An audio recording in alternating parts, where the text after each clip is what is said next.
दंपत्ति चूहे दौड़ में फंस जाते हैं। इसमें एक शिशु को भी जोड़ दे और वे ज़्यादा कड़ी मेहनत करते हैं। ज़्यादा आमदनी के कारण ज़्यादा टैक्स लगता है, कर्ज बढ़ता रहता है और वे अंततः इसे एक कंसोलिडेटेड लोन में अपने मॉर्गेज को एकीकृत करा लेते हैं। लेकिन उनकी आदतें नहीं बदली है, इसलिए क्रेडिट कार्ड का कर्ज चलता रहता है। साथ ही वे अपने होम लोन की अवधि को भी बढ़वा लेते हैं। इस दंपत्ति के लिए और उन जैसे इतने सारे लोगों की सच्ची समस्या क्या है? सिर्फ यह है कि वे यह नहीं जानते कि वे अपने पास के पैसों का प्रबंधन कैसे करें। इसका कारण यह है कि वे वित्तीय रूप से निरक्षर हैं और संपत्ति तथा दायित्व के सच्चे फर्क को नहीं समझते हैं। इतने सारे लोग यह प्रश्न करने का समय ही नहीं निकालते हैं कि क्या किसी चीज़ में समझदारी है। वे तो बस भीड़ का अनुसरण करते जाते हैं। अक्सर वे बिना सोचे समझे वह बात दोहरा देते हैं जो उन्हें बताई गई है। डाइवर्सिफाई। आपका घर एक संपत्ति है। आपको ज़्यादा कर्ज लेने के लिए टैक्स में छूट मिलती है। कोई सुरक्षित नौकरी खोजो, जो गलतियां मत करो, जोखिम मत लो। रॉबर्ट और माइक ने अमीर डैडी के साथ मीटिंगों में बैठकर बहुत सारा समय गुजारा था। अमीर डैडी जिन बुद्धिमान लोगों से खुद को घेर लेते थे, उनसे उन लड़कों ने भी बहुत कुछ सीखा था। इसका परिणाम यह हुआ कि उन्होंने उनके स्कूल में सिखाए जाने वाली मानक रूढ़ियों पर प्रश्न करना सीखा। इससे समस्या उत्पन्न होने लगी और वे अपने शिक्षकों से दूर होने लगे। रॉबर्ट पैसों के मामले में अपनी असली डैडी से असहमत होने लगे, खास तौर पर उनके गरीब डैडी के इस दृष्टिकोण से कि उनका घर उनका सबसे बड़ा निवेश था। इसके विपरीत अमीर डैडी अपने घर के निवेश नहीं, दायित्व मानते थे। कई लोग अब भी यह विश्वास करते हैं कि उनका मकान संपत्ति है, लेकिन रॉबर्ट सिखाते हैं कि घर दायित्व है, क्योंकि यह पैसा आपकी जेब से बाहर निकालता है, केवल टैक्स व्यय के कारण ही नहीं, बल्कि मूल्य कम होने तथा अवसर चूकने के कारण भी। क्योंकि आपका सारा पैसा आपके घर में बंध जाता है, इसलिए आप किसी दूसरी जगह उसका निवेश नहीं कर पाते और इस वजह से आप निवेश अनुभव की शिक्षा से वंचित रह जाते हैं। इसका यह मतलब नहीं है कि आप कभी ज़्यादा बड़ा मकान नहीं खरीद सकते, लेकिन पहले उन संपत्तियों को खरीदें जो मकान का भुगतान करने के लिए कैश फ्लो दे। जहां संपत्तियां इतनी बढ़ जाती है कि वे खर्च से ज़्यादा आय देने लगती है, जो बचे हुए पैसों का निवेश संपत्तियों में दोबारा करा दिया जाता है। इससे बैलेंस शीट की संपत्ति वाला कॉलम बढ़ता है, जिससे ज़्यादा आमदनी उत्पन्न होती है। परिणाम यह होता है कि जो अमीर लोग संपत्तियां और दायित्व के फ़र्क को समझ लेते हैं, वे ज़्यादा अमीर बन जाते हैं। मध्यम वर्ग चूहा दौड़ में अटका रहता है, क्योंकि वह आमदनी उत्पन्न करने वाली संपत्तियों से निवेश करने के बजाय अपने घर को संपत्ति मानता रहता है। वह इसलिए भी अटका रहता है क्योंकि उसका वेतन ही उसकी आय का मुख्य स्रोत होता है, और जब उसकी आय बढ़ती है तो उसके टैक्स भी बढ़ जाते हैं। कई लोग म्यूचुअल फंड में निवेश करते हैं, अपने खाते संभालने के लिए मैनेजर को पैसे देते हैं, क्योंकि उनके पास यह करने के लिए समय या विशेषज्ञता नहीं होती। वो महसूस करते हैं कि म्यूचुअल फंड खेल को सुरक्षित तरीके से खेल रहा है और उन्हें इसलिए सुरक्षित खेलना है क्योंकि उनकी बैलेंस शीट संतुलित नहीं है। वे अवसरों का लाभ इसलिए नहीं ले सकते क्योंकि उन्होंने अधिकतम कर्ज ले रखा है और पैसा केवल वेतन के जरिए उनकी जेब में आ रहा है। अमीर बनना चाहते हैं, अपने प्रयास उत्पन्न करने वाली संपत्तियां खरीदने पर केंद्रित करें। जब आप सचमुच समझ लें कि संपत्ति क्या है, दायित्व और खर्चों को कम रखें, आप अपनी संपत्ति वाले कॉलम को ज़्यादा गहरा कर लेंगे। आपको कैसे पता चलेगा कि आप कब दौलतमंद बन गए?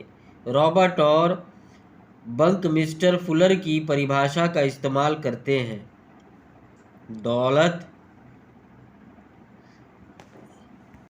दौलत इंसान को आगे कितने दिनों तक जिंदा बचे रहने की योग्यता है।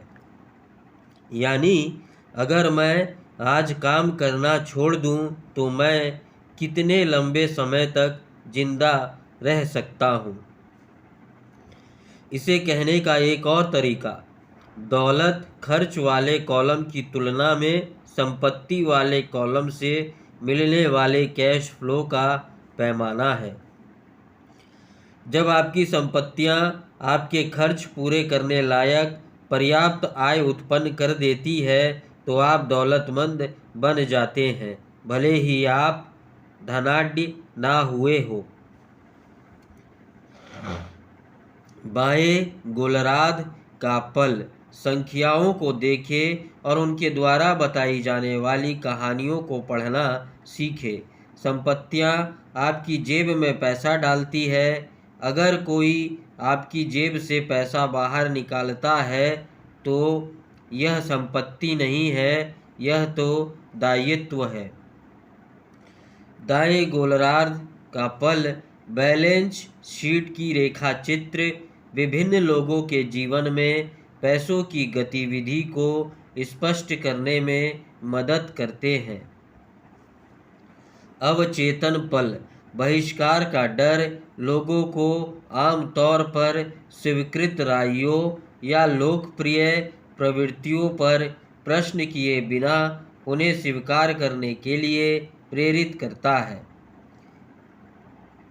जिससे अक्सर उन्हें वित्तीय नुकसान होता है। रॉबर्ट क्या कह रहे थे? अब सोच विचार करने का समय है। खुद से पूछे, रॉबर्ट इस उदाहरण में क्या कह रहे हैं और वे ऐसा क्यों कहते हैं?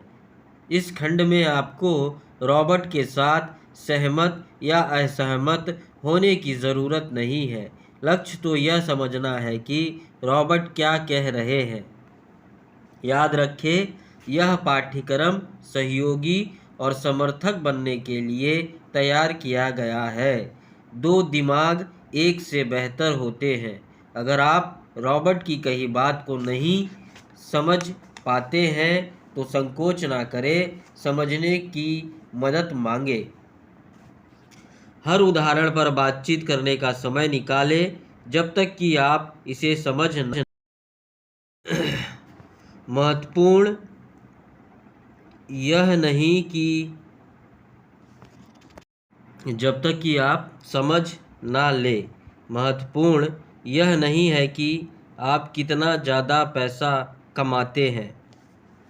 महत्वपूर्ण तो यह है कि आप कितना पैसा रख पाते हैं। बुद्धि समस्याओं को सुलझती है और पैसों को उत्पन्न करती है। वित्तीय बुद्धि के बिना पैसा जल्दी ही चला जाता है। अगर आप एम्पायर स्टेट बिल्डिंग बनाने जा रहे हैं तो आपको सबसे पहले तो यह तय करने की ज़रूरत है कि एक गहरा गड्ढा खोदें और एक मजबूत नींव डालें। अध्याय 3 सबक 3 अपने खुद के काम पर ध्यान केंद्रित करें। अमीर लोग अपनी संपत्ति वाले कॉलम पर ध्यान केंद्रित करते हैं जबकि बाकी सभी अपने इनकम स्टेटमेंट पर ध्यान केंद्रित करते हैं। अमीर लोग अपनी संपत्ति वाले कॉलम पर ध्यान केंद्रित करते हैं जबकि बाकी सभी अपने इनकम स्टेटमेंट पर ध्यान केंद्रित करते हैं। 1974 में मैकडॉनल्ड्स के संस्थापक रे क्रॉक से कहा गया कि वे ऑस्टिन में टेक्सास यूनिवर्सिटी की MBA क्लास को संबोधित करें। मेरा एक मित्र MBA की उस क्लास में पढ़ता था। बहुत शक्तिशाली और प्रेरक उद्बोधन के बाद कक्षा समाप्त हो गई। इसके बाद विद्यार्थियों ने रे से पूछा कि क्या वे बियर लेने के लिए उनके प्रिय अड्डे पर चलेंगे। रे ने कृपापूर्वक इस प्रस्ताव को स्वीकार कर लिया। जब समूह के हर व्यक्ति के हाथ में बियर आ गई तो रे ने पूछा, मैं किस कारोबार में हूँ। मेरे मित्र ने कहा। यह सुनकर हर कोई हंसने लगा। MBA के ज़्यादातर विद्यार्थियों ने सोचा कि रे यह सवाल मजाक में पूछ रहे हैं। किसी ने जवाब नहीं दिया, इसलिए रे ने दोबारा पूछा, तुम्हें क्या लगता है मैं किस कारोबार में हूँ।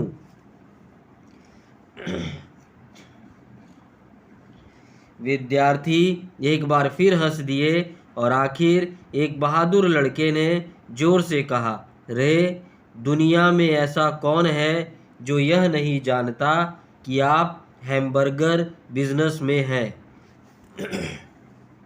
रे मुस्कुराए। मुझे मालूम था तुम लोग यही कहोगे। वे ठहरे और फिर उन्होंने जल्दी से आगे जोड़ दिया, देवियों और सज्जनों, मैं हैमबर्गर के कारोबार में नहीं हूँ। मेरा कारोबार तो रियल इस्टेट है। जैसा मेरा मित्र ने बताया, रे ने अपना दृष्टिकोण को काफ़ी विस्तार से स्पष्ट किया। रे जानते थे कि बिजनेस प्लान में कारोबार का बुनियाद केंद्र हैमबर्गर फ्रेंचाइजी बेचने पर था, लेकिन उन्होंने हर फ्रेंचाइजी के स्थान पर से नज़र नहीं हटाई। वे जानते थे कि हर फ्रेंचाइजी की सफलता में ज़मीन और इसका स्थान सबसे महत्वपूर्ण घटक थे। बुनियादी तौर पर जो व्यक्ति रे क्रॉक की कंपनी की फ्रेंचाइजी खरीद रहा था वह उसके नीचे की ज़मीन भी खरीद रहा था।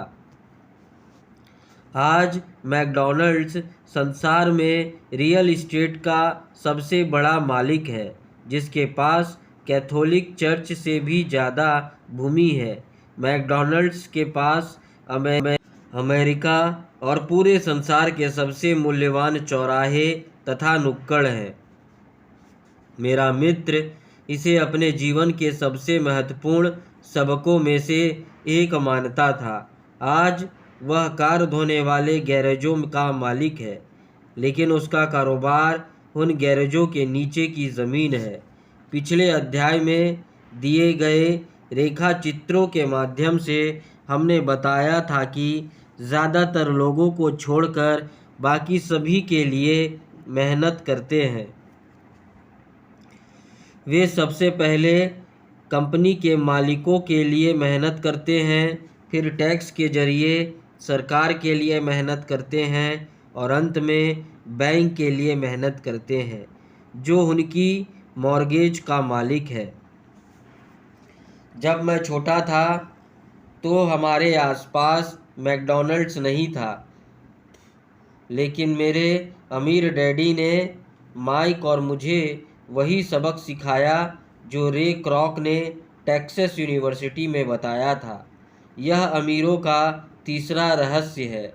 यह रहस्य है अपने खुद के काम पर ध्यान केंद्रित करना। पैसों की तंगी का प्रायः सबसे स्पष्ट कारण यह होता है कि लोग जिंदगी भर किसी दूसरे के लिए काम करते रहते हैं। इसलिए बहुत से लोगों के पास जिंदगी भर काम करने के बाद भी दिखाने के लिए कुछ नहीं रहता। हमारे वर्तमान शिक्षक तंत्र का मूल्य उद्देश्य एकेडमिक योग्यता विकसित करके अच्छी नौकरियां दिलाना है। पूरा शिक्षा तंत्र बच्चों को इसी के लिए तैयार करने पर ध्यान केंद्रित करता है। उनका जीवन उनके वेतन या जैसे पहले बताया जा चुका है उनके आय वाले कॉलम के इर्द गिर्द घूमेगा। कई छात्र पुलिस अफसर, चित्रकार, लेखक आदि बनने के लिए आगे पढ़ाई करेंगे। ये पेशेवर योग्यताएं उन्हें नौकरी पाने और पैसों के लिए काम करने के अतिरिक्त काबिलियत मुहैया कराती है। लेकिन आपके पैसे और आपके खुद के काम में एक बड़ा फ़र्क है। अक्सर मैं लोगों से पूछता हूँ, आप खुद का काम क्या है, और वे कहेंगे मैं बैंकर हूँ। फिर मैं उनसे पूछता हूँ कि क्या वे बैंक के मालिक हैं। आमतौर पर उनका जवाब होता है नहीं, मैं तो वहाँ नौकरी करता हूँ। इस उदाहरण में उन्होंने अपने पेशे और खुद के काम को एक ही मान लिया था। उनका पेशा तो बैंकर का हो सकता है, लेकिन उनका खुद का काम कुछ भी नहीं है। स्कूल कॉलेज के साथ समस्या यह है कि आप अक्सर वह बन जाते हैं जिसका आप अध्ययन करते हैं। यानी अगर आप कुकिंग का अध्ययन करते हैं तो आप शेफ़ बन जाते हैं। अगर आप विधि का अध्ययन करते हैं तो आप वकील बन जाते हैं, और ऑटो मैकेनिक का अध्ययन आपको मैकेनिक बना देता है। आप जो अध्ययन करते हैं वह बनने में गलती यही होती है कि बहुत सारे लोग अपने खुद के काम पर ध्यान केंद्रित करना भूल जाते हैं। वे अपना जीवन किसी दूसरे के काम की परवाह करने और उसे अमीर बनाने में लगा देते हैं।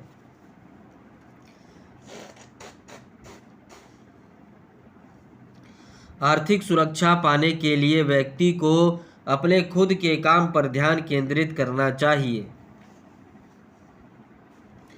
आपका काम आपकी आय नहीं, आपकी संपत्ति वाले कॉलम के इर्द गिर्द घूमता है। जैसे पहले बताया जा चुका है, पहला नियम किसी संपत्ति और दायित्व के फ़र्क को जानना तथा संपत्तियां खरीदना है। अमीर लोग संपत्ति वाले कॉलम पर ध्यान केंद्रित करते हैं, जबकि बाकी सभी अपने इनकम स्टेटमेंट पर ध्यान केंद्रित करते हैं। इसलिए हम अक्सर इस तरह की बातें सुनते हैं, मुझे वेतन वृद्धि की ज़रूरत है, काश मुझे प्रमोशन मिल जाए, मैं थोड़ा और प्रशिक्षण लेने के लिए कॉलेज जा रहा हूँ ताकि मुझे ज़्यादा अच्छी नौकरी मिल सके, मैं ओवरटाइम करने वाला हूँ, शायद मुझे कोई दूसरी नौकरी कर लेनी चाहिए।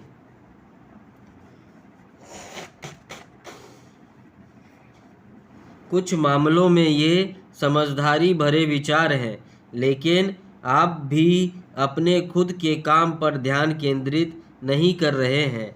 ये विचार अब भी आय वाले कॉलम पर ध्यान केंद्रित करते हैं और किसी व्यक्ति को आर्थिक दृष्टि से ज़्यादा सुरक्षित तभी बनाएंगे जब इस अतिरिक्त पैसों का इस्तेमाल आमदनी देने वाली संपत्तियां खरीदने के लिए किया जाएगा।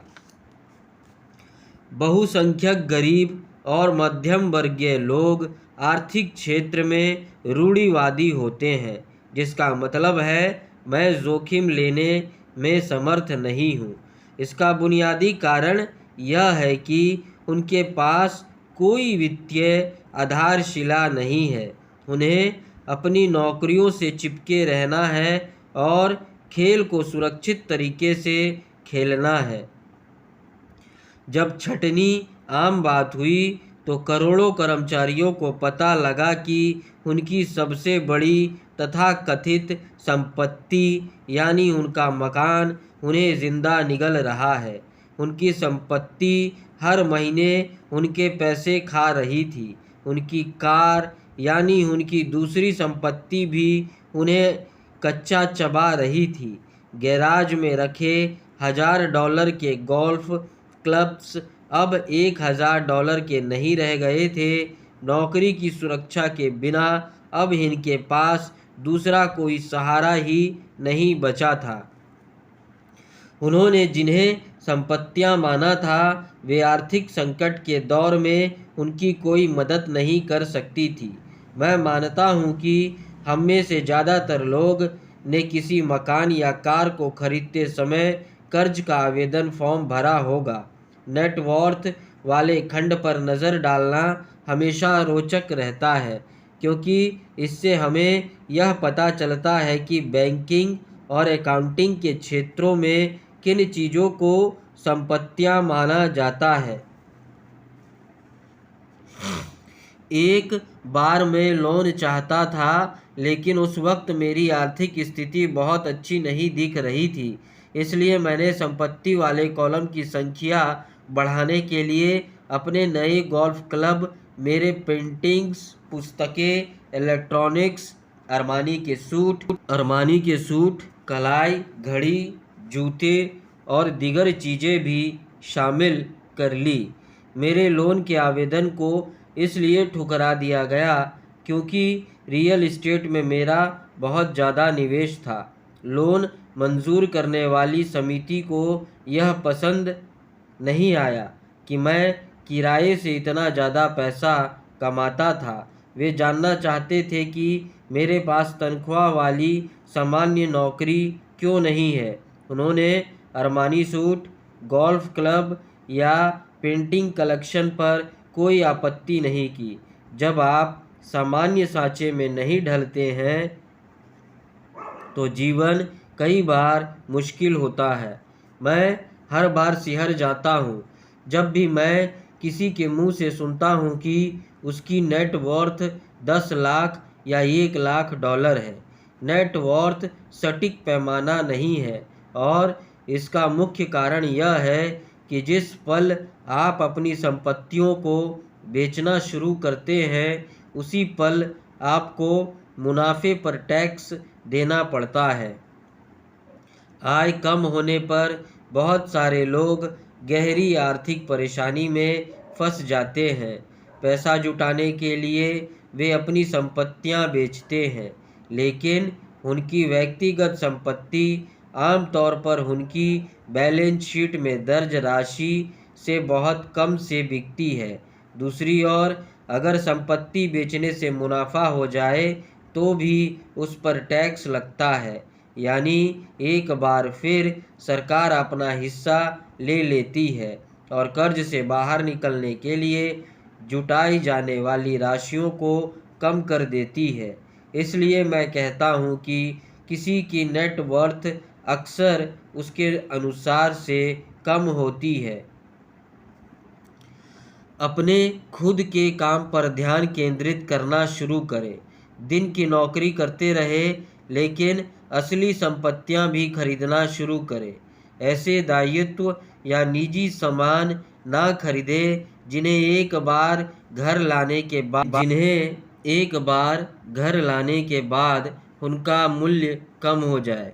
जिस पल आप किसी नई कार को शोरूम से चलाकर बाहर लाते हैं, उसकी कीमत लगभग 25% कम हो जाती है। यानी यह सच्चाई नहीं है, यानी यह सच्ची संपत्ति नहीं है। हालांकि आपका बैंकर इस संपत्ति की सूची में लिखने देता है। मैंने अपने $400 के नए गोल्फ टाइटेनियम ड्राइवर से जिस पल खेलना शुरू किया, उसी पल उसका मूल्य घटकर $150 हो गया। खर्च कम रखें, दायित्व कम करें और ठोस संपत्तियों की नींव डालने के लिए मेहनत करें। जो युवा अब तक घर छोड़कर नहीं गए हैं, उनके लिए यह महत्वपूर्ण है। उनके माता पिता उन्हें संपत्ति और दायित्व का फ़र्क सिखा दें। वे घर छोड़कर जाए, शादी करें, मकान खरीदें, बच्चे पैदा करें और जोखिम भरी वित्तीय स्थिति में अटक जाए, नौकरी से चिपके रहे और हर चीज़ उधार पर खरीदे, इससे पहले कि उनसे ठोस संपत्ति वाले कॉलम को बलवाना शुरू करें। मैं बहुत सारे युवा दंपतियों को देखता हूँ जो विवाह के बाद एक ऐसी जीवन शैली में उलझ कर रह जाते हैं जो उन्हें नौकरी के अधिकतर वर्षों में कर्ज से बाहर नहीं निकलने देती। जो आखिरी बच्चा बड़ा होकर घर से चला जाता है, तब माता पिता को एहसास होता है कि उन्हें रिटायरमेंट के लिए पर्याप्त तैयारी नहीं की। अब वे थोड़ा पैसा बचाने का अभियान छेड़ देते हैं, लेकिन तभी उनके खुद के माता पिता बीमार हो जाते हैं और उन पर नई जिम्मेदारियां आ जाती हैं। जो मैं आपको और आपके बच्चे को किसी तरह की संपत्तियां इकट्ठा करने की सलाह देता हूं, मेरे संसार में असल संपत्तियां निम्न श्रेणी में आती है। संसार में असल संपत्तियां निम्न श्रेणी में आती है। ऐसा कारोबार जिनमें मेरे मौजूद रहने की ज़रूरत नहीं है। मैं उनका मालिक अवश्य हूँ, लेकिन दूसरे लोग उनका प्रबंधन करते हैं या उन्हें चलाते हैं। अगर मुझे भी वहाँ काम करना पड़े तो यह कारोबार नहीं होगा, यह तो नौकरी बन जाएगी। स्टॉक्स, दूसरा बॉन्ड्स, आमदनी देने वाले रियल इस्टेट, नोट्स, IOU, वैदिक संपदा यानी संगीत, पटकथा और पेटेंट आदि से मिलने वाली रॉयल्टी, कोई अन्य चीज़ जिसका मूल्य हो, जो आमदनी देती हो या जिसका मूल्य बढ़ता हो और जिसकी तैयारी बाजार हो। बचपन में मेरे शिक्षित डैडी ने मुझे सुरक्षित नौकरी खोजने के लिए प्रोत्साहित किया, लेकिन मेरे अमीर डैडी ने मुझे उन संपत्तियों को इकट्ठा करने के लिए प्रोत्साहित किया जिनसे मैं प्रेम करता था।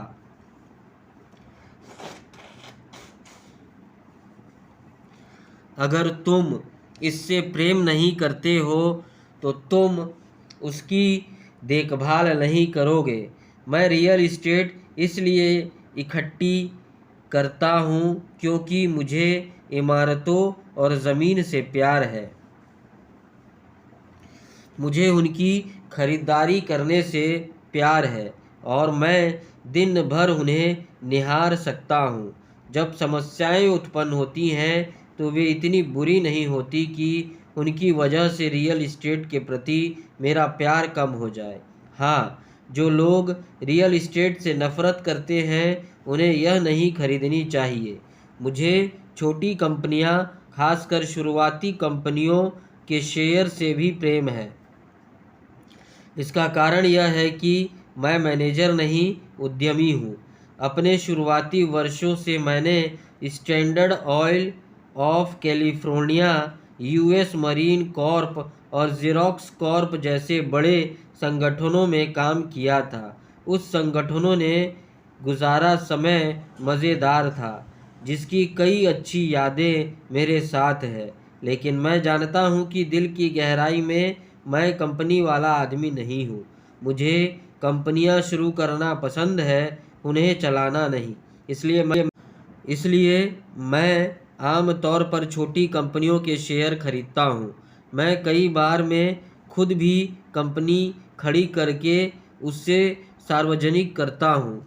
नए शेयर जारी करने से भारी दौलत मिलती है और मुझे इस खेल से प्रेम है।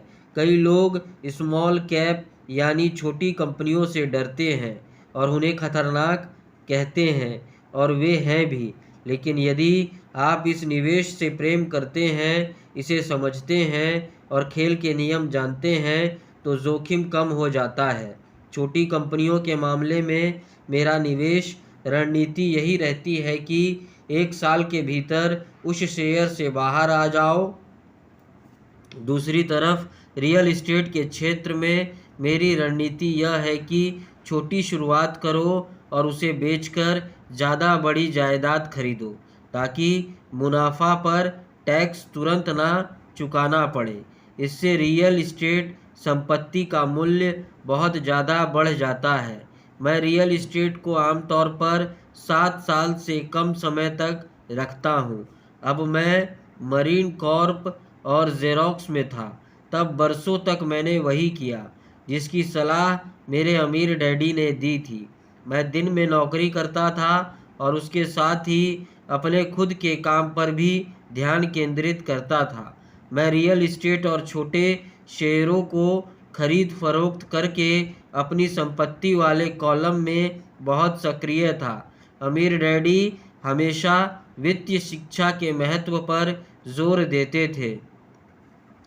वे कहते थे कि मैं अकाउंटिंग और कैश फ्लो मैनेजमेंट को जितनी अच्छी तरह से समझने लगूंगा, निवेश का विश्लेषण करने और अंततः अपने खुद की कंपनी शुरू करने तथा उसे सफल बनाने में उतना ही बेहतर बन जाऊंगा। मैं किसी को भी नई कंपनी खड़ी करने के लिए प्रोत्साहित नहीं करता हूँ, जब तक कि वे खुद ऐसा ना करना चाहे। मैं जानता हूँ कि कंपनी चलाने में कितनी झंझटें होती है, इसलिए मैं नहीं चाहता कि कोई उस झमेले में फंसे। कोई ऐसे मौके होते हैं जब लोगों को कोई नौकरी नहीं मिल पाती। उस वक्त अपनी कंपनी शुरू करना सबसे अच्छा समाधान नज़र आता है। लेकिन यह हमेशा याद रखें कि आपके सफल होने की संभावनाएं बहुत ही कम है। 10 में से 9 कंपनियां 5 सालों में डूब जाती है। जो कंपनियां पहले 5 सालों में बचती है, उनमें भी 10 में से 9 अंततः डूब जाती है। इसलिए यदि आप में खुद की कंपनी का मालिक बनने का प्रबल और वास्तविक इच्छा है, तभी मैं ऐसा करने की सलाह दूंगा। वरना दिन की नौकरी करते रहे और अपने खुद के काम पर ध्यान केंद्रित करें। जब मैं कहता हूँ अपने खुद के काम पर ध्यान केंद्रित करें, तो मेरा मतलब होता है कि अपनी संपत्ति वाले कॉलम को मजबूत बनाए और बनाए रखे। एक बार जब इसमें कोई डॉलर जाए तो उसे कभी बाहर ना निकलने दे। इसके बारे में इस तरह सोचें कि जब कोई डॉलर आपकी संपत्ति वाले कॉलम में जाता है तो वह आपका कर्मचारी बन जाता है। पैसे के बारे में सबसे अच्छी बात यह है कि यह एक दिन में 24 घंटे काम करता है और पीढ़ियों तक काम कर सकता है। दिन की नौकरी करते रहे, बेहतरीन मेहनती कर्मचारी बने, लेकिन अपनी संपत्ति वाले कॉलम को बनाते रहे। जब आपका कैश फ्लो बढ़ जाए तो आप विलासिता की वस्तुएं खरीद सकते हैं। इसके बारे में एक महत्वपूर्ण तथ्य यह है कि अमीर लोग विलासिता की वस्तुएं सबसे अंत में खरीदते हैं, जबकि गरीब और मध्यम वर्गीय लोगों की विलासिता की वस्तुएं सबसे पहले खरीदने की प्रवृत्ति होती है। गरीब और मध्यम वर्गीय लोग अक्सर बड़े मकान, हीरे, फर कोट, आभूषण या नाव जैसी विलासिता की वस्तुएं इसलिए खरीदते हैं क्योंकि वे अमीर दिखना चाहते हैं। वे अमीर दिखते तो हैं, लेकिन हकीकत में वे बस कर्ज के दलदल में ज़्यादा गहरे डूब जाते हैं।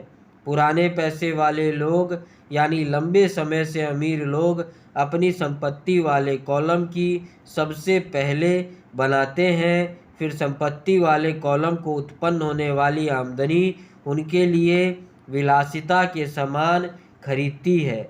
गरीब और मध्यम वर्गीय लोग अपने खून पसीने की कमाई और बच्चों की विरासत की कीमत पर विलासिता के सामान खरीदते हैं।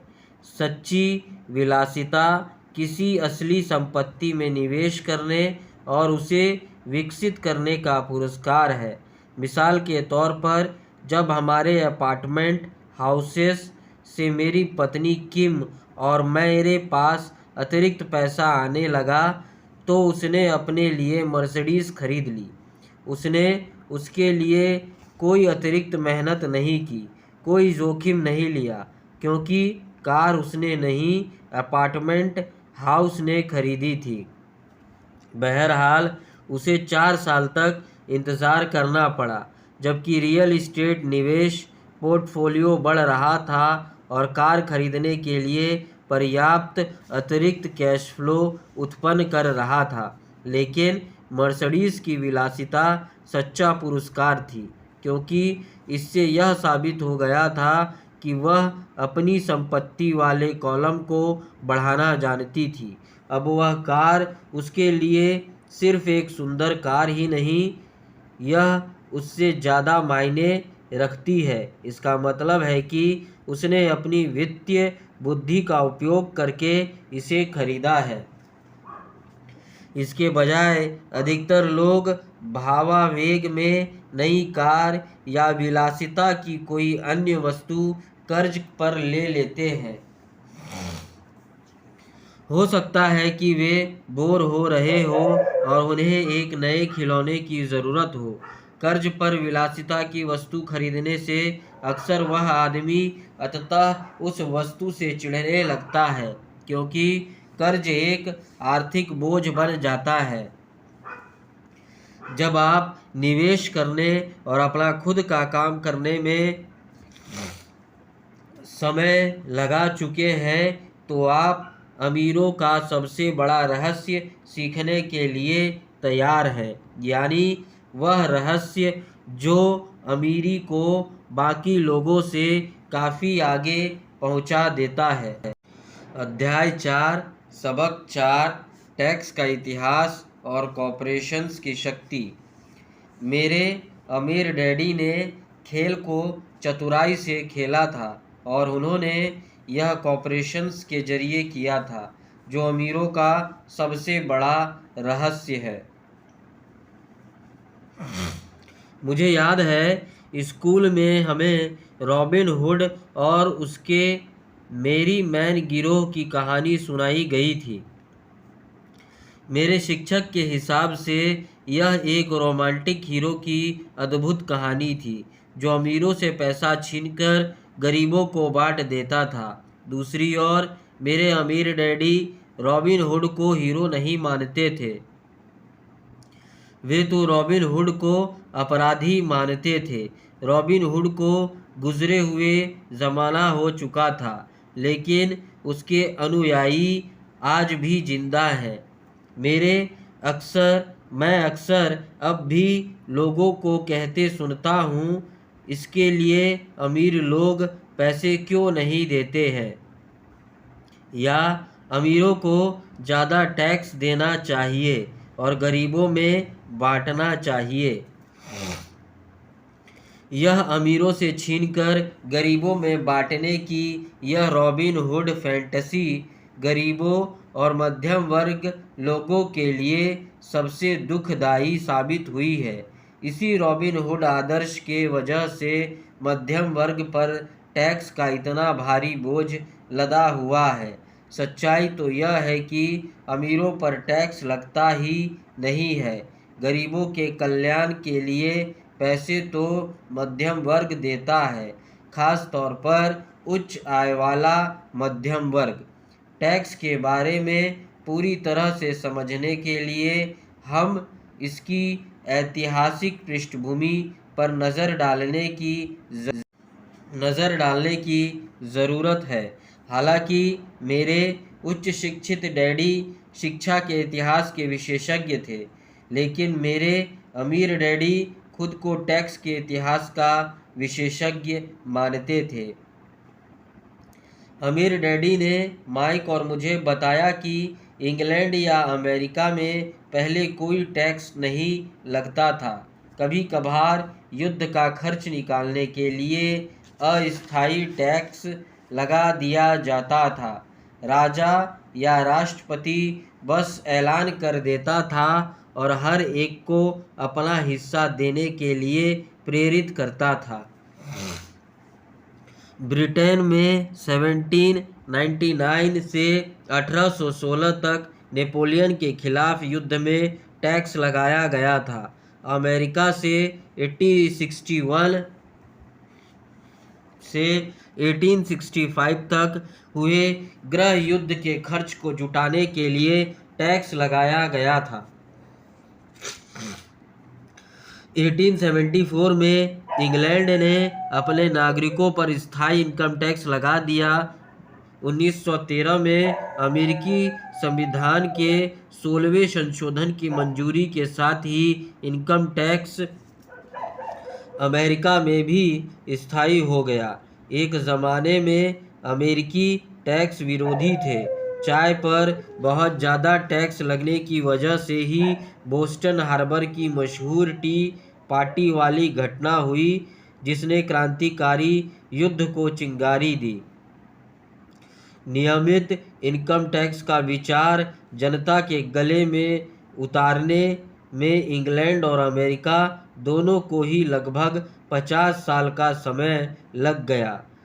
इस ऐतिहासिक तारीखों से हमें यह पता नहीं चलता कि ये दोनों टैक्स शुरुआत में सिर्फ अमीरों पर लगाए गए थे। अमीर डैडी चाहते थे कि माइक और मैं यह बात कभी ना भूलें। उन्होंने समझाया कि टैक्स का विचार इसलिए लोकप्रिय हुआ और बहुसंख्यक लोगों ने उसे सिर्फ इसलिए स्वीकार किया क्योंकि गरीब और मध्यम वर्गीय लोगों को यह बताया गया कि टैक्स सिर्फ अमीरों को सजा देने के लिए लगाए जा रहे हैं। इसी कारण जनता ने कानून के समर्थन में वोट दिया और यह संवैधानिक रूप से कानून बन गया।